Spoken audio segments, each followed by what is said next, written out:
Subbasement to your ears. This is the weekly meeting of the Queen City Improvement Bureau. Each week, the dedicated staff of the Bureau meets to file reports, make recommendations, and survive on water that drips from boiler pipes into our open mouths as we sleep on a bed of top matrix printer paper. Maybe one day we'll escape from this sub-basement, but until that day comes, the city is not going to improve itself. So here we stay, improving things. This meeting is now in session. Hello. Hello. How are you doing? I just ate a Ricola. Oh, did you? No, I'm just... I thought you were going to start announcing how many candidates are going to Kamala Harris. No, I just thought of Ricola, and now I'm wallowing in nostalgia. Okay. Yeah. Like some cursed Gen Xer. What's going on? Not much. No? I'm afraid. Usually I've got many things going on in my life here in the basement. Yeah. It's been a bit of a lull. Well, I tell you what. Let's jazz things up by doing some attendance. I love it. Okay. I absolutely adore it. Let's see. First off, Shulpedoon? Nope. Nope. Nope. Shulpedoon. I'm not a Shulpedoon, and I'm pretty sure there isn't one in here. You're not having it this time, are you? You're just like, no. Nope. We've had enough of your nonsense. So, I say good day to you. You are a joker. You're a joker, man. You are unserious. I am here to do business. Well, in that case, I am going to mark you as absent. Okay. That's fine. Also, I am not here. Okay, I'm marking good. myself as absent. So we're about as far from quorum as you can come. That's right. Yeah. Nothing. If you were here, who would you be? I'd probably be the guy they call Aidan Morgan. All right. And I'll be the guy they call Paul Deshane. How's that? That sounds great. Right. Ricola. So, hey, do we have a guest, I do believe? Yes. Should we ask his opinions on Ricola? Sure. What do you think, sir? Well, if you're going to do some serious yodeling, Ricola is the lozenge for you. You're absolutely correct. Yes. So this is outgoing Ward 3 Councillor Andrew Stevens. How are you doing, Andrew? Wonderful. And really? Yeah, why not? Summertime, several meetings left. And I'm thinking now, it was almost 8 years to the day when I was first on this program. Oh, wow. I came in with a stack of notes, ready for serious questions on a serious show I had not listened to. I didn't realize how serious it really was. So, yes. Thank you. This is a great outgoing interview. Wow. Exit interview, if you will. Yeah. So yeah, you're awfully fresh-faced for just coming off of what was it, a 9-hour meeting yesterday? Oh, at least, yeah. Yeah. Okay, well, we wanted to talk to you because we're talking to outgoing city councillors, and we're actually we're putting together a new councillor survival guide. And I was kind of hoping, well, sort of two things that I was hoping to get out of you. First of all, you've run 2 successful campaigns, evidently. Allegedly, yeah, it worked out. What would you say to people? Because we're just the slate of candidates is starting to be compiled. What would you tell to people who are running a campaign or thinking about running a campaign? What do you need to do to be as successful as an Andrew Stevens? Take the issues seriously, but don't take yourself too seriously. It's an important job. If you're elected, there's a privilege of serving the people, but, don't think you have all the power you think you're going to have, but know that there's a lot that the city can do. I think we've shown that issues like homelessness and housing, recreation, streets, etc., those are all things that you're going to have to be responsible for in some capacity. So do your homework. Be ready for tough questions, tough decisions. There's going to be so much stuff thrown at you, you're not going to be ready for it all. So be ready for your principles to be tested. Make sure you have a support group in your life that you can lean on when times are inevitably tough. But at the end of the day, you want to enjoy it and find the best of the job when you're working with residents one-on-one and trying to help them solve problems that mean a lot to them. Right. You almost make it sound like it's running for president. Well, yeah. I mean, you're running a serious campaign. I think you should take it seriously. But recognizing that you are the lowest level of government, and all of the problems will be shouldered by you, and you'll have none of the power to do so. But I think you should have some principles and some values that you put on a flyer and drop into mailboxes. It should be treated as seriously as any other election, in my opinion. Nice. Yeah. Well, for you, you had two periods on council. So you were with a mayor, Fougere, who was like a long-time dude, had been on council since like 1997. And then your second term was with a different mayor. A master mayor. A master mayor. From a Fougere mayor to a master mayor. Yeah. Yes. And with a much newer council, like where you know, you were one of the old guys on council with like one term under your belt. So compare and you and Findura. Me and Bob were contemporaries on that council. Yes. Yeah. So can you compare and contrast your experiences? It's night and day. You know, when you're jumping in the first time with an established council, a very established mayor, the mood is just kind of go with the flow. Maybe I'd go so far as to say do what you're told, but it wasn't so extreme. But the sense was, here's how things run. Learn the ropes. Don't speak up too much, and you'll do fine. Right. And I just wasn't having it for all sorts of reasons. And nor were the others who were new to the council as well. Yeah. And then the second go-round, it was a fresh face. It was people who had a lot more energy to do things. We might not have agreed on it, but there was a lot of energy, even with folks who were coming back, thinking, here's what we just didn't like about the first term. Things were just not moving fast enough. We weren't going in the right direction. And there was some agreement on what that direction was. All of a sudden, you had a mayor that wanted to shake things up, too. Mm-hmm. And far more than I would say that most mayors in the last, 30 years or so. Interesting. So it was very much, let's do things differently, and sometimes that just meant everybody was doing a different thing. So, yeah, the ship wasn't going in the same direction at all times, whereas before the mayor was really trying to keep it on track, and that track was his. Right.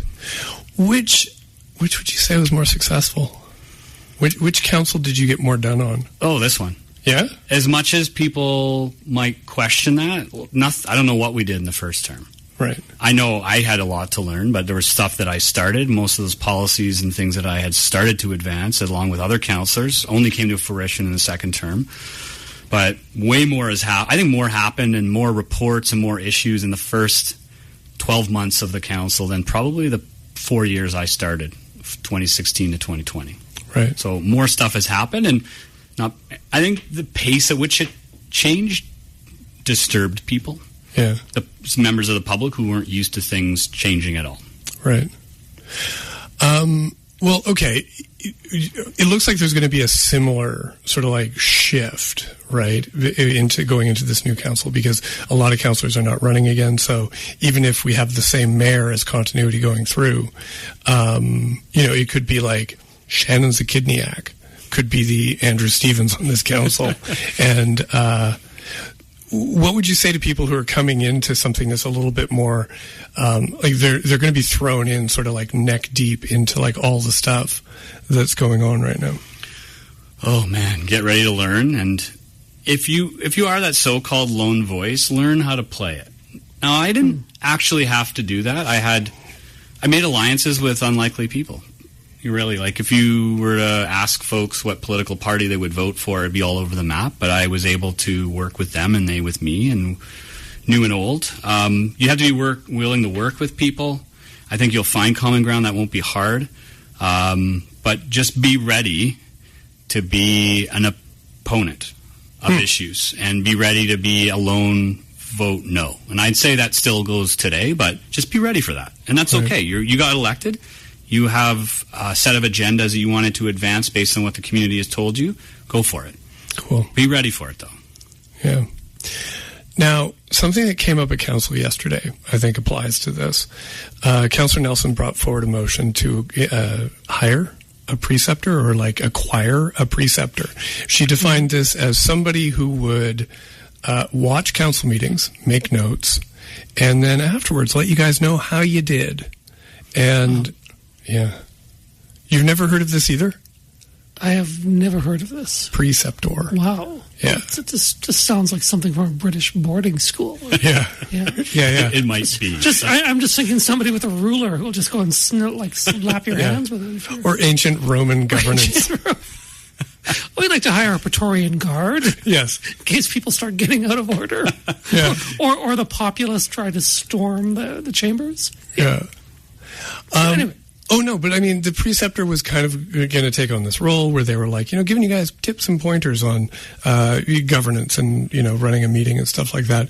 And she suggested that she felt that training had been poor for new councillors, and that there had been some favoritism by chairs with regards to how councillors were being treated when they had time to speak. Okay. Yeah. So, at first, where do you stand on that? What did you think of this notion that councillors need more hand-holding? We certainly don't need more hand-holding. I think the principle is fair, which is it would be great if we had an impartial person to provide an assessment of how we were managing a meeting, right? But also, this is 4 years in. You're not a new councillor anymore. Yeah. You could always ask for help. So if you wanted to go into Henry Baker Hall on an off day and run a mock council meeting with the city clerk's office to help you out, you could do that. So part of it's on your shoulders to learn. There was always a willingness on the clerk's part to help us with that. So there's that. And if you don't know how to govern yourself in a meeting at this point, I'd be a bit concerned. Mm-hmm. But, some councillors got the sense that there was favoritism.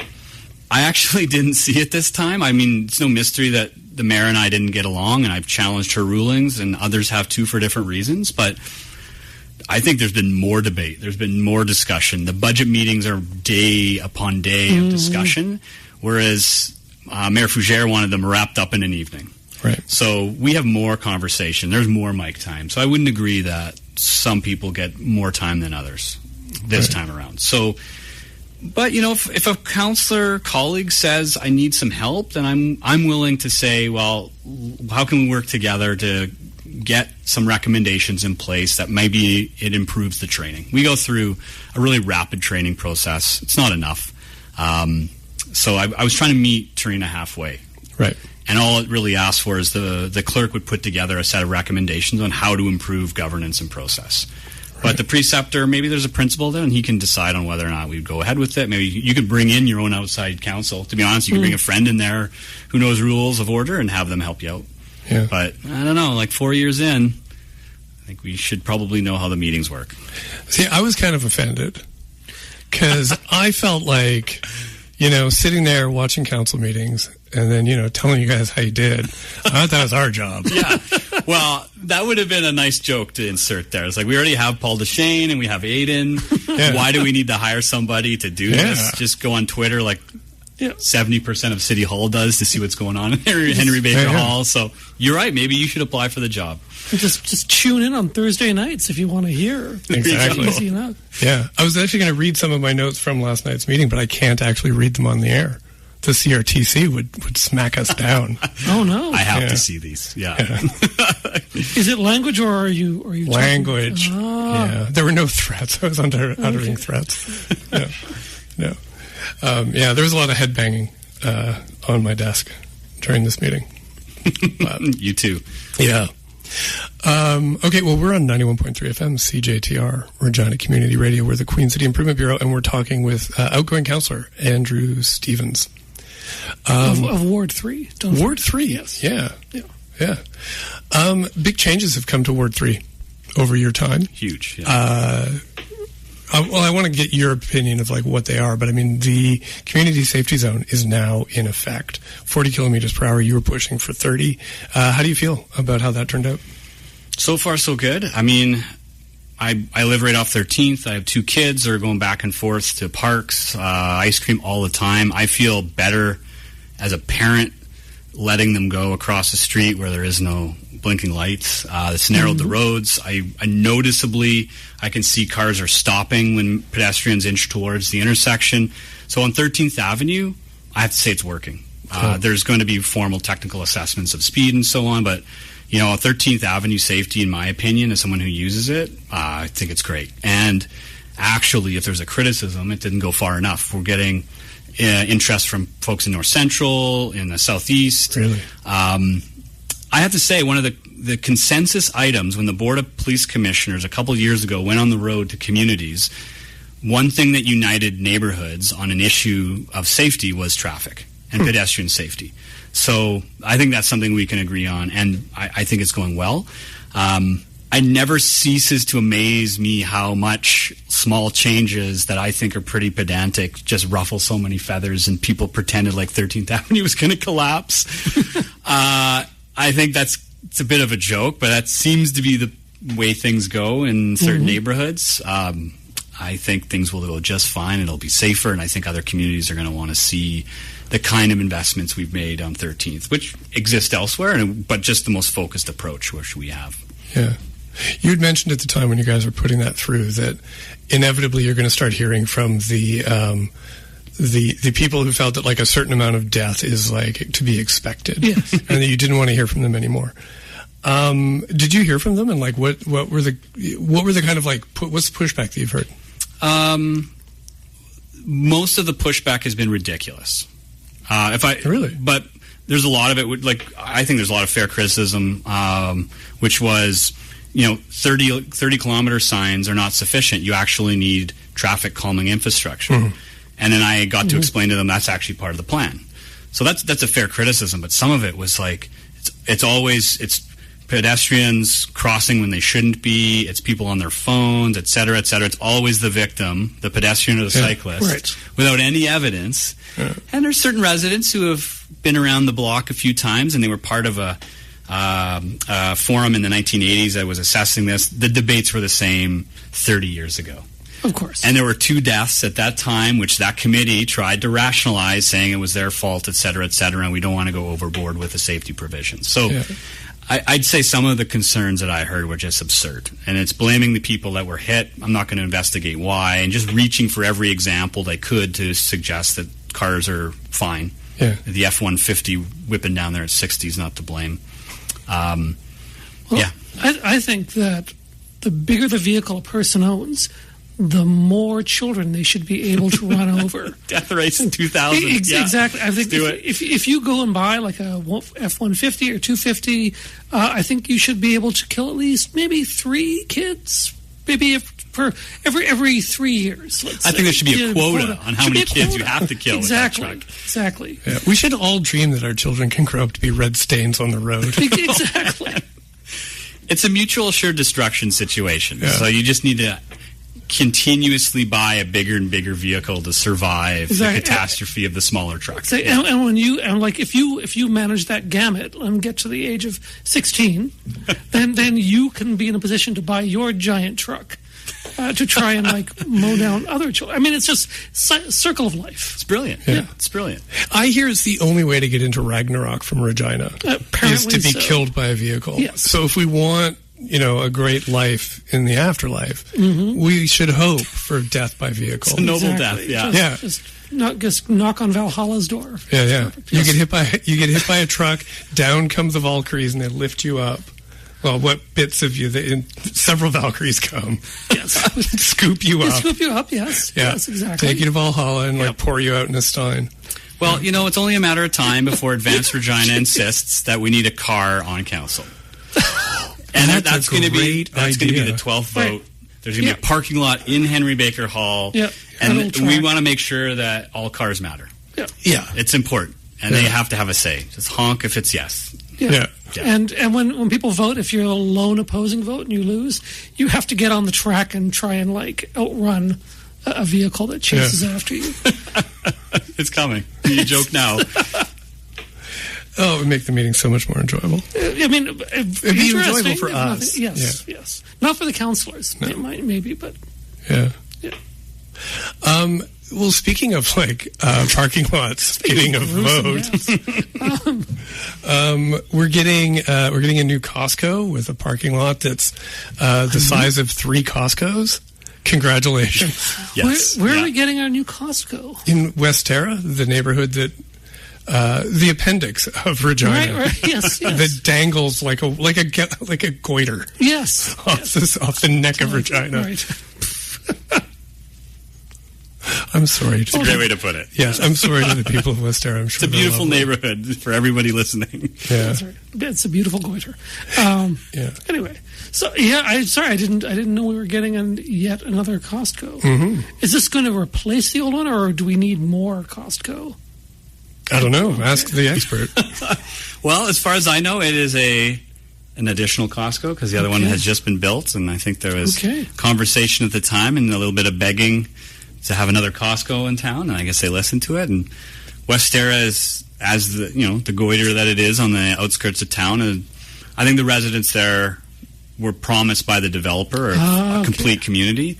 The city didn't grow into itself fast enough, and so I think the Costco is going to make some people satisfied simply because they'll have an amenity there, mostly a giant parking lot. Yeah, so here we go, Costco. Right on. What else is there to say? Yeah. Well, and what about just for you now as you're like wrapping up? So I guess you're in like your lame duck phase. Sure, thanks. No, there's lots of fight left. Is there? Oh, yeah. Yeah? Okay, so what have you got to fight over? What is your big fights coming up? I'd say that 4 years of really hard lifting are coming to a close on 2 meetings. There's a lot on the agenda. Yep. The land disposition strategy is essentially, the approach to a land development corporation, right? Mm-hmm. That's something I've wanted from the beginning, 8 years ago. I want to see that closed up. And that could be actually quite impactful in terms of how we strategize and build the city. And actually, I think we should compete with the private sector to change the dynamics of building in the city. But, that's just me. But we can have that conversation. There's an Indigenous framework that we're going to discuss. I want to make sure that we can get this aquatic center off the ground. That's over 10 years in the making. I have a motion coming up on nuisance derelict properties and parking lots. I want to develop a subclass for standalone parking lots, commercial parking lots. Would this be for taxation? It would be. Brilliant. So the idea, part of that motion would include creating a new subclass, basically changing the economics, especially in the downtown, of how easy it is and how much money you can make off a bare surface parking lot. Yeah. That needs to change. And then same thing, kind of a carrot and stick approach to abandoned, vacant properties in North Central, Cathedral, Inner City, just adding a little bit more to the policies that we already have. So I want to see that through. People are going to love you for that. Oh, it's going to be great. Actually, that was in the first draft of the downtown neighborhood plan, that they were going to pursue fees or a change in taxation on vacant lots and brownfield and stuff. And it was pressure from the landowners downtown that just said, yeah, no, you're not doing that. And they came out with this more milquetoast policy. So do people know this is coming? And do you have numbers blocked on your phone in anticipation? Well, maybe the Dudney Avenue vote was a bit of a smokescreen, incidentally, because that seemed to occupy those same people's outrage. Right. But it was kind of on the docket, and I've made this very clear. I've been pretty public about my position on a lot of this stuff, but like many things that come to council, people will be outraged about it 2 weeks, 3 weeks, and maybe a month later when they find out about it. But I would be more than happy to talk about it publicly. But so far, nothing. Cool. All right. What is... Because I actually have something picked. What is your greatest achievement on council? I don't know. You tell me. I think it was the... It's related to the land disposition strategy. It was with the North Central Strong and the North Central Revitalization, the addition of the land bank and, making it possible for land to be owned by that community and have its development guided by that community. That came out of nowhere. It wasn't in the report. You added it in at council, and it was, happily added as a friendly amendment, and it went through. That I think that's an enormous change, and it just came out of nowhere. Barely anybody's reported on it. It's fantastic. Well, thanks. Yeah, in all fairness, the mayor put a lot of work into much of that. She did a lot of groundwork, and this is going back to what you'd asked earlier, after all of our disagreements, the mayor and I were actually talking and working on issues and a sincere commitment to improve that community. So I'm glad it's recognized. You're right, it didn't get much recognition. I'm speaking about it off and on with residents who call about, hey, what are you doing about the following? So, yeah, I want to get that off the ground. I don't think I'll be around for that, but yeah, it's important. It could be a huge game changer in that community. Yeah. We talked with Bill Nair about that, actually, who's now like guiding that. And that's fantastic. What is like the craziest thing that you've had to deal with? Like of all just of the controversies in this term, which one was like the biggest for you? Oil and gas. You are the sponsorship? Oh, yeah. Yeah, my big regret is backing down from it. Really? Oh yeah, without question. That's one of my biggest regrets. And at the time, my thought was, look, it's just going to lord over us. Anytime there's a financial shortfall, people are going to blame us for not having the private dollars in there. Incidentally, where is the oil and gas industry donating to anything in the city, with the exception of the refinery? But that's a whole other smokescreen issue. But yeah, that was really it. It was a matter of, look, this is just going to loom over us. I knew they weren't going to be writing any checks, but let's just kind of go back on it. That was a regret. In retrospect, I should have doubled down and really called that industry out for what it was more than we did. Right. Just that's me. I think other people. I've never seen such abuse, bullying, harassment, physical violence, threats lodged against councillors, against their wives. That part was a bit much for me. Like just seeing spouses targeted. By an industry. Like the province and the city really needs to do some soul searching and realize that the industry doesn't care about you as much as you care about it right now. So, yeah, I should never have backed down from that. Wow. Yeah, because like look at all those millions that they're pouring into our baseball stadium. They're not doing a damn thing.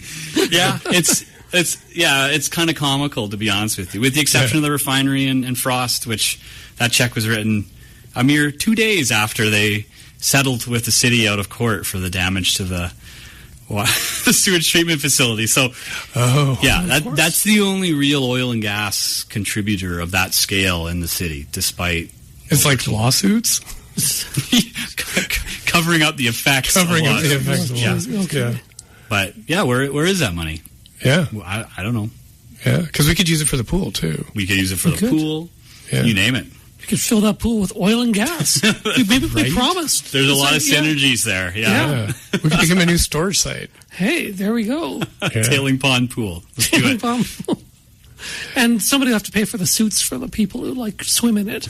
Like if the kids will have to have protective suits. Yeah, but they'd be made out of oil and like petrochemicals. That's true. So that's true. They would just float perfectly. They would have to run there for being chased by F-150s and so forth. It'd be a great place to train them to work in the oil patch. Yes, indeed.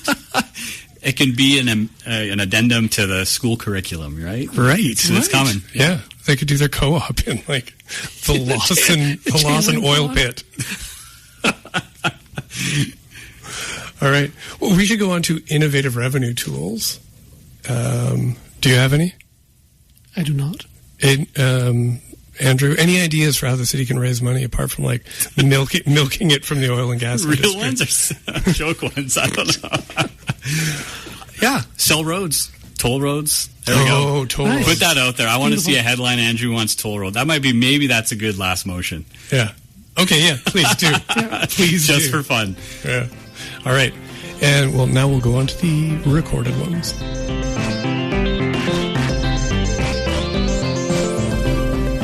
And we're back from Innovative Revenue Tools. We're the Queen City Improvement Bureau, and we're with Andrew Stevens today. Oh, hey, so something came up at council. You guys gave some money to Agribition. Did you hear about this? No. They gave, it was $50,000 to Beef Supreme, or was it 25? The Beef Supreme. That's I missed that one. You did? That's a taco and also a character from Idiocracy. Yeah. I found out what the Beef Supreme is. What is the Beef Supreme? Okay, so the Beef Supreme is a big deal. It's like a huge deal in Regina. It's a part of Agribition, and it's like this cow showcase, this cattle showcase. Oh, yeah, okay. And it's world famous, and cattle folk from around the world come to Regina to show their cows and to talk about cows and buy and sell cows. And it's super important. And it's like a ton of money and a ton of people come into town. And we are like world renowned for Beef Supreme. I did not know it was called Beef Supreme. Of course. Yeah. I mean, I knew that there was a big cattle show, and trade convention, but yeah. Well, but there's more to it. There's more to it. They bring out these cows, and these are thoroughbred, really fancy cows. Okay. Right? And they bring them out, and they get great. And these are like the cream of the crop. So it's a cow pageant, in other words. It is a cow pageant. Okay. Yes. And they're like they're all bulls, and they come out, and they're all like they get hosed down and like shampooed and brushed. I'm not making this part up. I believe you.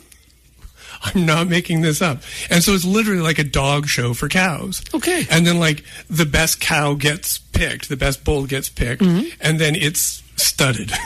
Okay. So it's like a dog show for cows, but instead of getting a trophy, the winner gets a happy ending. Wow.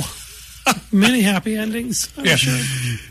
Agribition. Yeah. Fantastic. That's what we're known for. That's nice. I'm glad our tax dollars have gone towards that thing. Yeah. Yes. Yeah. To make one bull very happy. One bull a year. One special bull every year gets his wish. Yeah. Nice. I don't know. I think there should be a movie about it's like this. A fairy tale. It is. It really is. We got to get Disney on this. Disney's Beef Supreme. I can see the headlines now. Yeah. Just Disney sued into oblivion. Anyway. Yeah. So we got Beef Supreme. Yeah. When is Agribition, anyways? I've never been. It's like in the fall, isn't it? Oh, you mean you've never gone there with the kids during school, walking that compound from one to the other until you're physically exhausted? It's great. It's actually kind of fun. Yeah. Yeah, I would recommend it. I've heard that it's actually a really, really good time. The kids like it, yeah. Yeah. And there's mini donuts. Mini donuts. Lots of them. Yeah, that is a fine food. Oh, yeah. It's a delicacy, really. It really is. I actually quite like Agribition, although I'm never a fan of like the general smell, the aroma. It kind of, you get used to it quickly, but man, you walk in and just the basic livestock smell just kind of hits you, and you just have to get used to it. I've been in Brant Center like when Agribition isn't there, but that smell, it lingers for months. Well, picture that, but just like concentrated and bottled. It's all the Beef Supreme. It's all the Beef Supreme. that's the smell. Bring a Supreme, black light in there and watch your step. Yeah. I'd rather you did not do that, frankly. Anyways, so this council meeting that we alluded to earlier, that happened yesterday, 8-9 hours. That's pretty standard, actually, nowadays. So yeah, that was a normal meeting. Yeah. Those are pretty grueling. Do you think that perhaps that's one of the reasons, like, it seems like there's a very slow rollout of candidates for this election, that people are like, I do not want to do that? You know what? I take everybody's call, even if it's a total stranger that's interested in running. I believe in municipal government. I talk to them. And often someone might say to me afterwards, are you trying to talk me out of it? I'm like, no, I'm just describing a normal Wednesday. Have you actually, Shannon Zakiniak she mentioned that to me. It was like, no, I think it's a lot of work. You just get ready for it. But there have been some stellar candidates who have come forward, despite all of this and despite what they've watched. Right. So they're persevering. Yeah. Good. But you have to treat it as a job, right? You don't go to a job and like, oh, it was another 8-hour day. That's your job. Right? Fair enough. Maybe it sucks, but you're making big decisions. You have to mentally treat it like that. Yeah. Otherwise, it'll break you.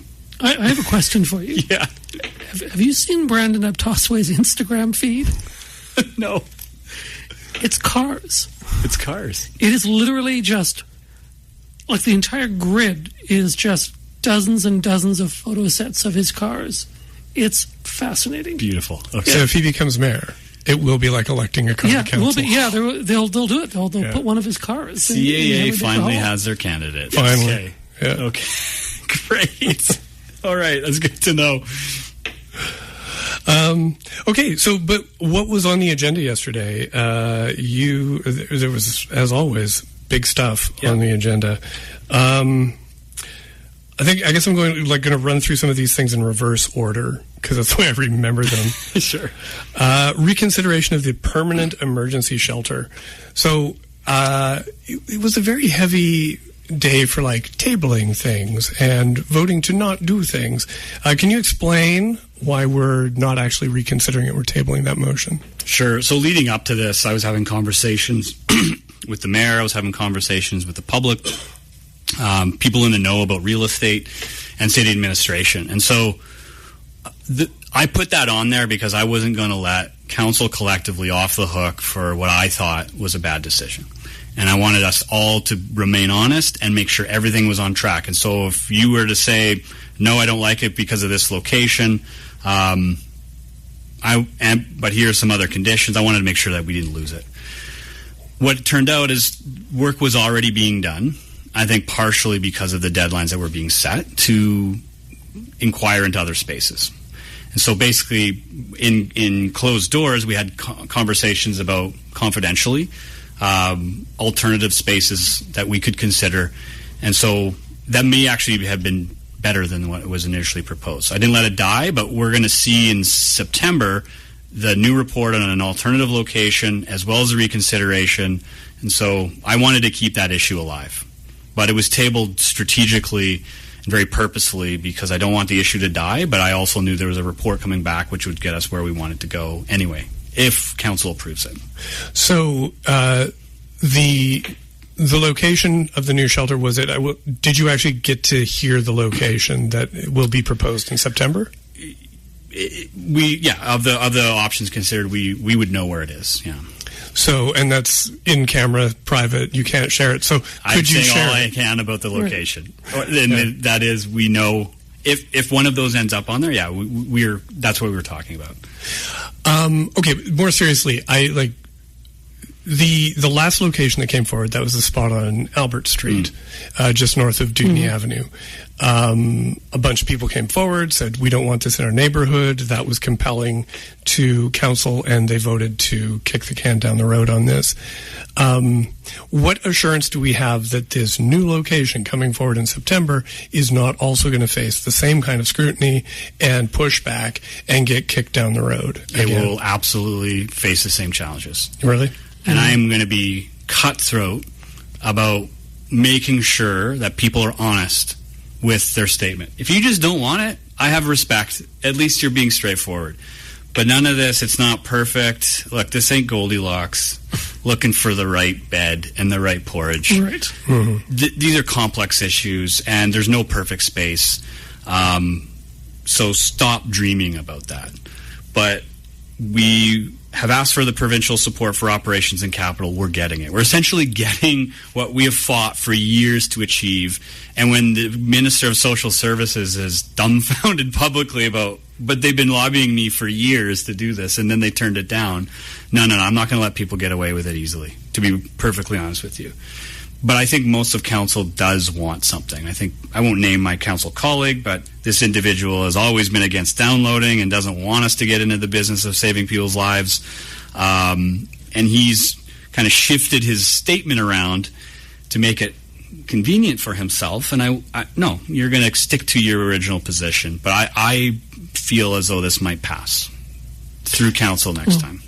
But I have no reason to say one way or the other, just a sense, but who knows?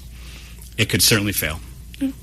Nothing in this world is certain, especially on council. So, right. Yeah.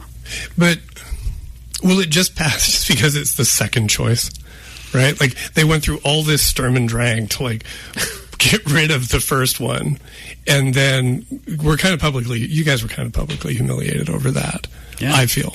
Oh, yeah. And here. And you don't say. I listen. And so then, there's going to be a lot more pressure to pick the second location. So it may not be because it's the better place. It could just be that it was the second place. No, it wasn't just the second best place. You're right. I think there is a calculus internally about, okay, what's going to pass. They have to think realistically. Mm-hmm. We have an incredible group of staff who, since the passing of the community well-being strategy, et cetera, have been empowered to do certain things. And I talk to them on and off the record. And when they tell me something's good and it meets the criteria that we're looking for, I trust them. So they're not going to put forward something that's just doable. I think they're going to say this is doable plus it meets this criteria. But it's democracy, and we can fumble the ball, and that's all right. Yeah. I hate to say it, right? So the best advice could go down the toilet real quick, and that's the best I can do, is to have them come forward, and then we wear it entirely.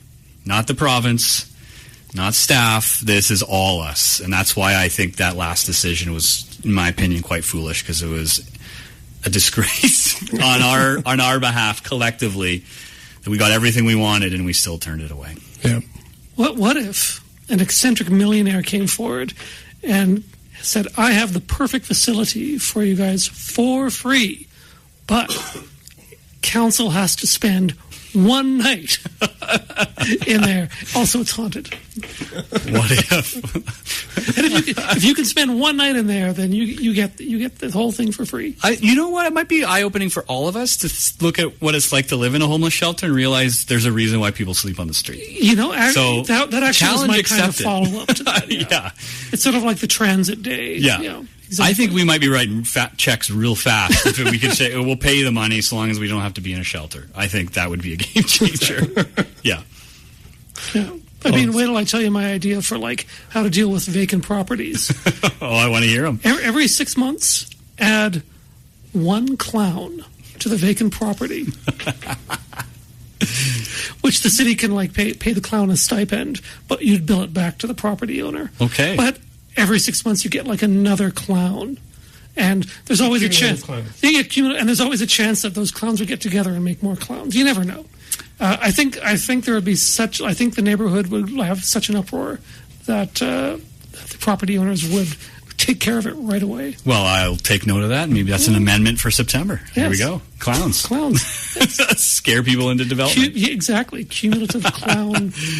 I don't even know what to call it. I haven't thought that far. A clown subclass. Yes.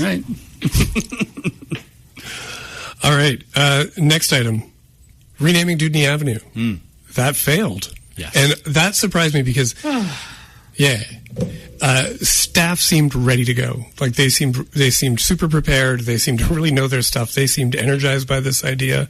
They seemed keen to do it. I don't know. Maybe I'm mistaking the vibe, but staff seemed to have answers for everything, and there seemed to be a core in the administration who were ready to go as soon as you guys said yes to do this, and then you said no. Thoughts?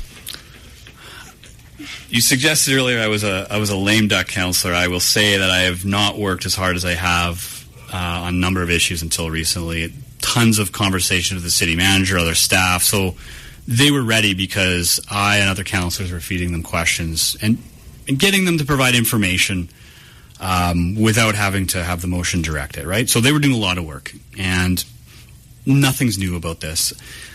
I'd say this is to our collective shame. And I think it's going to change in the future. I think eventually, our kids know this is not the right thing. They know more about what's going on, and they know more about reconciliation, I would argue, than I do. I think Dudney Avenue will age out of existence because eventually there'll be a whole generation of folks who are like, well, this is stupid, versus now we're clinging to the past. It wasn't as expensive as some had suggested in the media. We have the numbers in a confidential memo. There was a lot of ways the city could make the job of residents easier. We can actually just change all of their utility bill. There's tons of stuff that we could have done for residents. I think it was foolish, to be honest with you. And it was a tough thing for us to do because there's a tough conversation with residents who look like us. This wasn't a gift to Indigenous people. This is something we have to do to talk about reconciliation and truth. In that sense, that would be hard, but otherwise it should have been the easiest thing. This could have been done in a summer. And I you know what, if we had, let's say we approved this and we had started the work this summer, by next summer people would have stopped talking about it because it'd be a different name and we'd move on. Yeah. So I really feel, and this I found I was kind of exasperated by this, that previous statements made in council about the cost. Yeah. I think that was planting a bit of a seed. I think there was a bit of an influence on this vote, frankly, and it really, I personally found it really kind of infuriating. Just my 2 cents on that. That's 100% right. Yeah, because it primed the public. Yeah, and it's an administrative decision. Every decision council makes has a cost. Everything. And so to point out the cost of this felt like it was selecting it out for a reason. We spent more money yesterday on a number of other items than this would have cost. Yeah. Yeah. So in 2 hours, we spent more than the Dewdney Avenue renaming from manufacturing the signs and changing them, etc. Like, there are inconveniences, but yeah, we spent more money yesterday on good things, but yeah, it was totally priming the public and making people mad about nothing. Yes. Well, that's the thing. It wasn't about nothing. It wasn't the cost that aggravated people. I've changed street names and parks I don't know how many times since I've been on council. Let's be honest what this is about. This is about wrestling with a past that we don't want to talk about. Yes, exactly. Yeah. I had an idea. Let's hear it. Oh, is it clowns? No, it's not clowns. Oh, okay. So it occurred to me that, part of the reason, and Councillor Mancinelli brought this up, that one of the reasons that we have such bad soil and our roads fall apart so quickly is because Dewdney, to profit, for his own profit, put this city on like really crummy soil. And so everything is falling apart. So I think it's actually like people complain about the potholes in Regina, so it's like kind of like strangely appropriate to have Lord Dewdney's name on a road that is going to forever be falling apart and filling up with potholes. But at the same time, I get the point, like not a lot of people are going to think about it that way. So I get the point that we should change the name of the street, and so it doesn't make sense to honor the man by putting his name on like a street that's full of potholes. So we should change the name of Dewdney Avenue, but start naming the potholes after Lord Dewdney. Very nice. So we could name them like stars. So Dewdney could be the prefix for every pothole in the city, and it could be like Dewdney 357, Dewdney 22994. I like that. And every signal pothole in the city could be named after the man. Adopt a pothole. We have it for drains. Yeah. We could do this. Yeah. We can do this. Okay. Yeah. I'm bringing that one back. Yeah. And you could like paint his mustache on every pothole in the city. Where were you yesterday? I could have had an amendment and that would have passed. I was screaming onto Twitter. So, we're on 91.3 FM, CJTR, Regina Community Radio. We're the Queen City Improvement Bureau. And we're talking about yesterday's council meeting with Councillor from Ward 3, Andrew Stevens. Indoor Aquatic Center. It feels like this almost, and that discussion went on for so long, I'm not 100% convinced I understand where it ended. It felt like there was a point where it was going to go right back to square one, and we were going to start discussing new locations for this aquatic center. And now we're discussing, maybe we should just like resurrect Lawson Pool with magic and redesign, like just go back to square one. What? Yes. That was on the table. There was a motion from, I believe, Councillor Nelson to spend whatever it costs to bring the Lawson Center back up to standard, and then ... for the other facility if we were to get one. She's just sore with the lack of that elevator thing at the... Oh, God. That's all that is. There will be an elevator in the new facility. That has already been a commitment. Well, not if we don't build it. No, you're right. And we're not, as far as I can tell, we haven't actually committed to build the new facility at this point. Apart from more like a wink and a thumbs up, like that we haven't allocated money to it beyond like design. Mm-hmm. Am I correct? Correct. And so the only reason I supported it yesterday, I missed the executive meeting prior to that, so I was just blown away by why there were still so many questions from folks who were there. I don't know what was not answered, but initially the report that came forward would have been stalling it for a couple of months, but fortunately the mayor had changed her mind about it and allowed for the work to continue. So the design work will continue ahead. There'll be some questions asked about the financing, but then it comes back in October with a final stamp of approval on the cost. Right. it's a terrible time to do this stuff around an election when everyone's antsy about it. Nobody wants to spend money, and the public's angry. But frankly, this is what we should be building. Like, if times are tough, public works projects are ways of getting people employed and investing in the community and building for the future. Like, that's a pretty standard approach. It sounds despite like the inflation. Communism. Hey, Andrew. man, like, well, it works. So sounds like the Tennessee Valley Authority, famed communist project. Yes. Yeah, I wish that part of the meeting was not public. I wish we had the privilege, like the province, to do all of our tough fighting behind the scenes, because we were on the verge of undoing over a decade's worth of work. And council has already provided the direction. We've seen those reports, and so we were going about the questioning as if this was all new, but it wasn't. I think money, rightfully so, scares people. It's a massive increase from where we started. So that's fair, but you can't run away from inflation. You can't run away from the need for these facilities. So you have to confront it. And if you go cheap, you end up with what Regina has now, which is outdated facilities that aren't equipped to deal with the population. Yeah. So do we want good things for our city or not? One of the factors, so it's an $80 million, $86 million increase over the last estimate. So up from $160 million, I think it was, to $245. $43 million of that $80 million has been chalked up to construction inflation. And over a really short period of time, based on what they said yesterday, like over 2-3 years, the construction inflation has been that significant. I guess they had applied a 5% inflation factor, and it turned out to be more like 30. This project was delayed by at least a year by the Catalyst project, and by taking that back to original assumptions and saying, let's do it at the yards. Let's not do it at the yards. Let's do it at the yards. Let's not do it at the yards.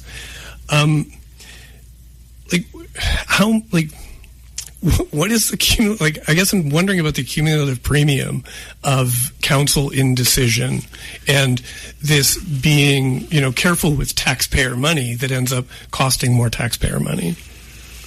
Yeah, I think it's a good point. I'd say along the lines of the debt limit discussion, let's live within our means. Let's not do this now. We can't keep doing that. Everything will always become more expensive. Mm-hmm. That's a rule in city building. There's unless we're in a catastrophic economic decline, worse than the 2008 crisis, you're not going to ever see it decline. You're going to see it stagnate and maybe not go up as much. So you either build it now for X price or X plus 1 years from now. So we can't run away from that. Best case scenario is there's federal or provincial funding that can help complement it, but the cost is the same. It's just a matter of how we shoulder it. Right. The Catalyst thing, if that was really a delay that it contributed to the cost increase, I'd consider a regret. But it really wasn't as advanced as, to my knowledge, there was really nothing being done. I'm not convinced that they were required to stall planning work. That was all conceptual design. That shouldn't have changed. So the work should have continued. The site location is a different story. So, was it as a result of that? I don't know. But you're right. The longer you leave it, the more expensive it's going to be. And so I'm getting frustrated with having to constantly reapprove a project. Do it. We've told you this so many times. What design work can go on right now? Because as far as I can tell, staff doesn't even know. They had 3 designs that they had mocked up. Mm-hmm. The staff doesn't know, as far as I can tell, which of those 3 designs is going to be settled on in the end. What are they doing? That's a good question, because that didn't come to count. Yesterday, I'm not sure what was discussed at executive, but that's a good question. I think there was a cost estimate for a particular design, so presumably the amount that they had put in there for the cost was attributed to a design, which is the design that we had originally asked for. Yeah. Unless something has changed in the week, I don't know. But as far as I know, the design work as per that model that they've already presented, that should be what goes forward. Okay. I hope. That was my assumption with it. I'm not sure why they would say otherwise, but the design work is to continue. Okay. I think the real test is in October, because that's when this comes back with the inflation mechanism, the request from the government and private dollars, which I don't think are going to be forthcoming. But eventually in October, we'll have to make a decision. Okay. Well, I think that's about it from that meeting. Thank you for that. Yeah, anytime. I have bad news about Brandon Abtasway's Instagram account. Oh, no. Boy. It is private.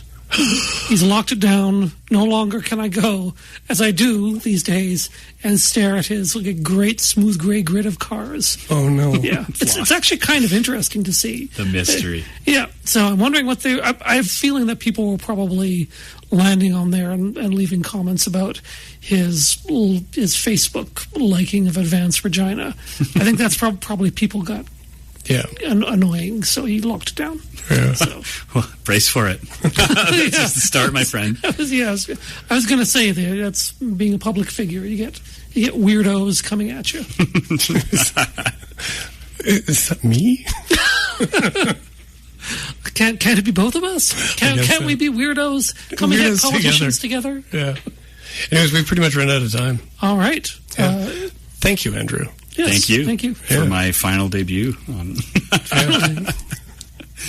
Well, maybe we should get together around election time, and maybe you can speak more freely about the campaign. Yeah. I still think we should cover the election live. I would love that. I'm kind of campaigning for this. Yeah. Where would you do it? Here, Access. Okay. Yeah. We'll see. We'll need a booth in City Hall. Yeah. Or maybe, and if nobody wants to actually record us, we'll do it anyway. Yeah, we'll record ourselves and put it out on cassette tape. That's right, 8-track, DATs. Anywho, so let's move to adjourn, I guess. I would second that motion. Very well. Motion's carried. Meeting is closed. You've been listening to the Queen City Improvement Bureau on 91.3 FM CJTR, Regina Community Radio. Tune into the community. Our hosts are Paul Deschen and me, Aidan Morgan. Guest tonight, Andrew Stevens. Music, as always, by Ryan Hill, a.k.a. Guidewire. We are broadcast live Thursday evenings, 7 to 8 p.m. and rebroadcast from Monday afternoons, 3 to 4 p.m. Find us on the radio on CJTR.ca, on our site, QueenCityIB.com, also on Twitter, and you can follow our personal accounts on Blue Sky, which is a cool place to be. That's it. Keep on bullying, Regina.